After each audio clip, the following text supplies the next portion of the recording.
Beirut, two senior princes detained in a crackdown against potential rivals of Saudi Arabia's powerful crown prince are being held in private villas and have been allowed to call their families, according to a person with ties to the royal family.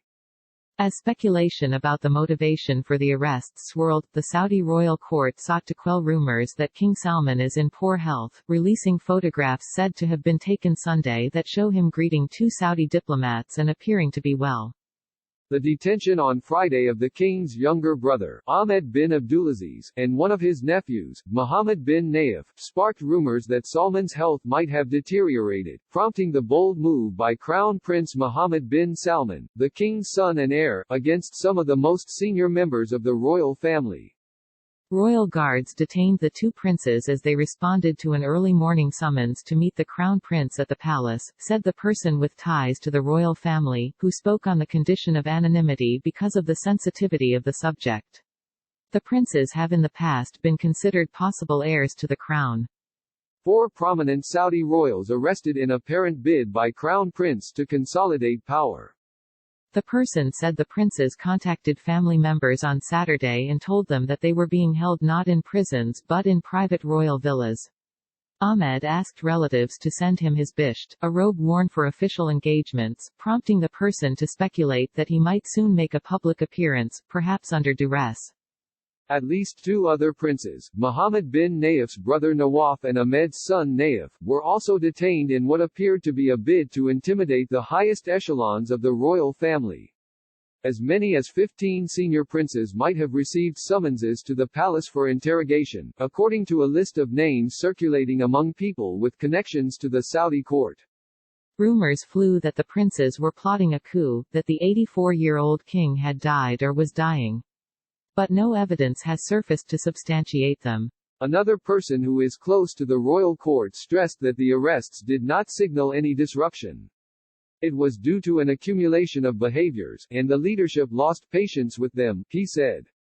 There's no transition or any drama. The person, who also spoke on the condition of anonymity, did not specify what the behaviors were. The arrests were consistent with Muhammad's authoritarian style since he became the de facto ruler of Saudi Arabia in 2017, taking on most of the day-to-day running of the government from his father and embarking on a crackdown against critics and rivals.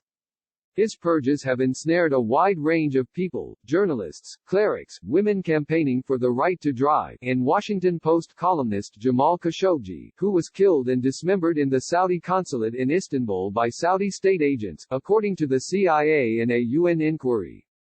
Mohammed bin Nayef served as crown prince and was in line to be the next king before Muhammad and his father ousted him in a palace coup in 2017. Ahmed, the king's younger brother, could be seen as a more natural heir to the throne than Muhammad, because the line of succession historically passed from brother to brother among the sons of the kingdom's founder, King Saud.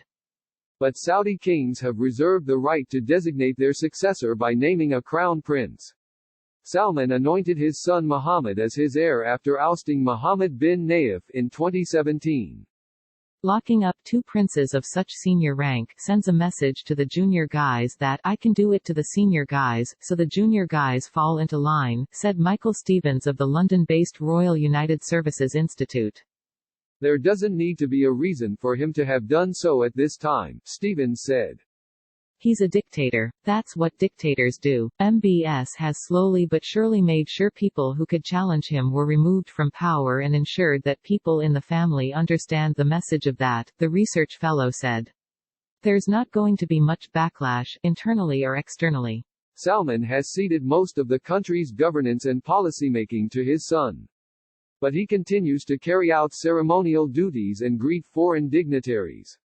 He was photographed meeting British Foreign Secretary Dominic Raab a day before the arrests, and one Saudi with royal connections said the king lunched with a friend hours after the princes were detained. Nakashima and Fahim reported from Washington. A fierce battle is unfolding to bring a Khashoggi movie to a screen near you. Saudi Arabia's crackdown on dissent keeps going. Here are the latest arrests. Saudi Arabia says 5 sentenced to death in killing of Jamal Khashoggi. Today's coverage from Post correspondents around the world. Like Washington Post World on Facebook and stay updated on foreign news.